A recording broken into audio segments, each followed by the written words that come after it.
At 6:42 a.m., the beach disappeared. Not the actual coastline, mind you, just the HOA's newly unveiled community beach oasis, which had been proudly opened the day before with ribbon-cutting ceremonies, mimosa stations, and an acoustic cover of Kokomo. Now it was gone. Just mud and panic everywhere. Children stood knee-deep in algae, their parents frantically calling them back to shore.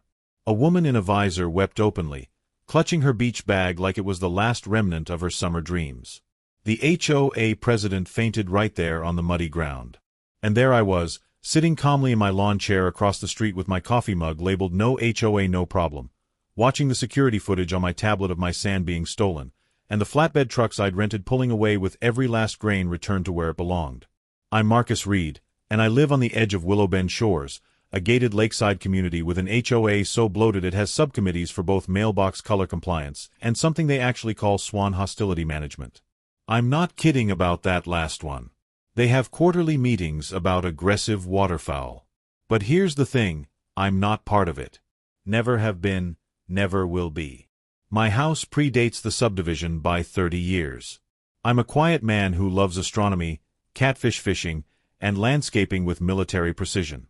When the developers came through in the 90s, they tried to rope me into their little kingdom of rules and regulations. I opted out decades ago and have been paying the price ever since. Passive-aggressive notes about my fence height, complaints about my garden gnomes, suggestions that my American flag was displayed at an improper angle. I documented everything.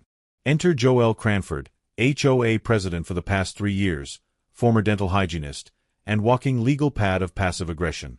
If entitlement had a face, it would be wearing Joel's oversized sunglasses and carrying her color-coded citation pad.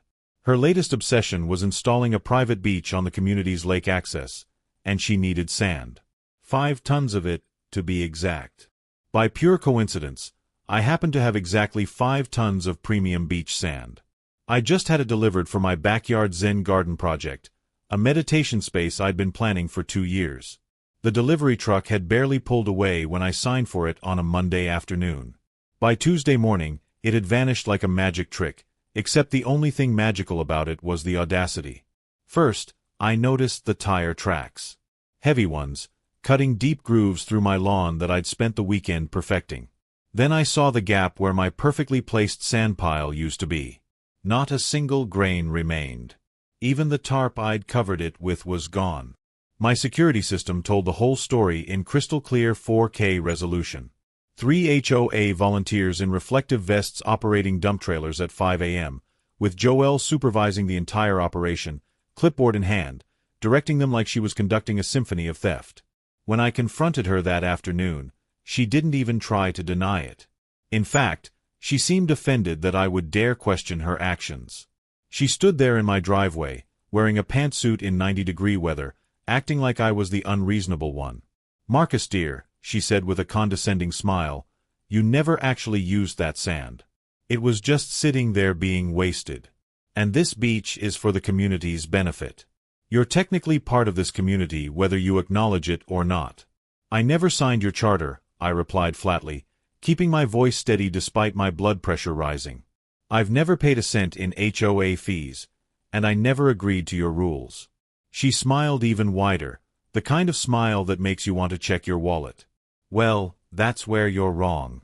We found a clause in the 1998 Lakeside Incorporation Addendum. It clearly states that adjacent properties should participate in community improvements. You've technically been in arrears for 22 years. She pulled out an envelope from her purse with theatrical precision and handed it to me. I opened it to find a bill for $4,162.94. Labeled retroactive HOA dues plus sand reallocation fee. I said nothing at first, just stared at the paper while the koi in my pond began circling faster, as if they could sense the war that was about to begin. I called my lawyer that same afternoon. Tom had handled my property disputes before, and he found this one particularly interesting. After reviewing the documents Joelle had cited, he discovered something beautiful. The 1998 addendum she kept referencing had been drafted but never actually filed with the county. It was essentially HOA fantasy law, as legally binding as a napkin doodle. Even better, the act of removing my sand without permission was documented theft, caught in glorious 4K resolution by my property-wide security system. I'd installed those cameras to deal with a raccoon problem, but they were about to serve a much more satisfying purpose. Tom advised me to file a police report immediately, which I did. When Sheriff Deputy Williams reviewed the footage, he actually whistled. "That's pretty clear-cut theft, Mr. Reed. 5 tons of sand doesn't just walk away on its own." He took my statement and said he'd be paying Joelle a visit. Joelle's response was to double down. She filed a complaint with the HOA's Land Harmony Board, which I need to emphasize is not an actual court. It's literally 5 retirees who meet in the clubhouse next to the ping-pong table every second Thursday. They issued me a $500 non-cooperation fine for, and I quote, disrupting community cohesion through sand selfishness. That was their biggest mistake. They just put their harassment in writing. I decided to go full tactical. First, I filed the police report and sent certified letters to every single HOA board member informing them of the criminal investigation. Then I made USB drives with copies of the security footage, complete with timestamps and close-ups of license plates. I mailed one to every homeowner in Willow Bend Shores with a friendly note explaining where their HOA fees were going, funding theft from non-members. But I wasn't done. The crown jewel of my response came at 4:30 a.m. the following Saturday. I'd rented 3 flatbed trucks, hired a team of local landscapers, and brought in a 12-ton sand vacuum, the kind they use for golf course renovations. As the community slept, we descended upon their illegal beach like a well-oiled machine. By sunrise, every single grain of my sand was back in my yard, placed exactly where it had been before. In its place on their beach, I left a large wooden sign that read, "Unauthorized sand seizure is theft. Expect reversals." I also left a copy of the police report laminated and stapled to the sign. Joelle came storming out in her bathrobe at 6:45 a.m., shrieking about breach of peace and communal mourning, whatever that means. Her voice reached octaves I didn't think were humanly possible. She called 911 claiming I was destroying community property. When the sheriff's deputies arrived, they reviewed my documentation, looked at the security footage on my tablet, and checked the police report already on file. "Sorry, ma'am," Deputy Williams said, trying not to smile, but Mr. Reed was just recovering his stolen property. "If anything, you should be expecting charges for the original theft." Her face went through several shades of red before settling on purple. "This is harassment," she sputtered. "I'm the HOA president. I have authority here." "Not over properties that aren't part of your HOA," the deputy replied. "And definitely not authority to steal." The small claims court date came 3 weeks later. I arrived with my lawyer, a briefcase full of evidence, and a calm demeanor that seemed to infuriate Joelle even more.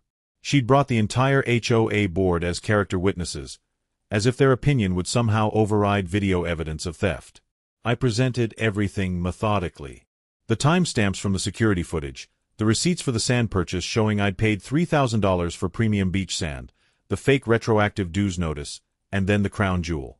Tom had found an email in the HOA's own records through discovery, an email from Joelle to the board titled, "Operation Sandy Snatch: Keep It Quiet!" The judge actually had to pause to compose himself after reading that subject line aloud. He looked at Joelle over his glasses with the expression of a disappointed parent. "Miss Cranford, did you seriously put your theft plan in writing and give it a code name?" She tried to explain that it wasn't theft, it was proactive community resource allocation. The judge wasn't buying it. He awarded me $7,500 in damages, covering the cost of the sand, the lawn repair, the rental equipment for recovery, and punitive damages for the harassment. He also declared the HOA's retroactive fee attempt to be, in his exact words, legal fiction of the most absurd variety. But the best part came after court.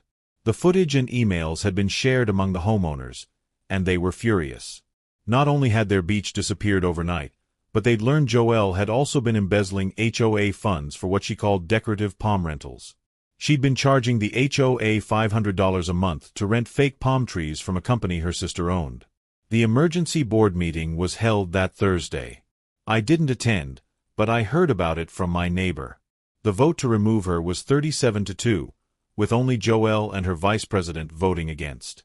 When they announced the results, she stood up, knocked over the podium, and declared that they would all regret this when their property values plummeted without her leadership. The new HOA president was a widower named Allen who thought HOAs were mostly unconstitutional nonsense. His first act was to immediately disband 3 subcommittees, including the Swan Hostility Management Group. His second act was to send me a formal letter stating that the HOA would never contact me again unless I specifically requested it. Joelle tried to start a rival HOA, sending out flyers about the True Willow Bend Shores Association. Nobody joined. She then started a home staging business called Sand and Serenity, apparently missing the irony completely. Last I checked, her Yelp rating was 2.1 stars with reviews mentioning her tendency to rearrange furniture without permission. As for me, I built my Zen garden bigger and better than originally planned.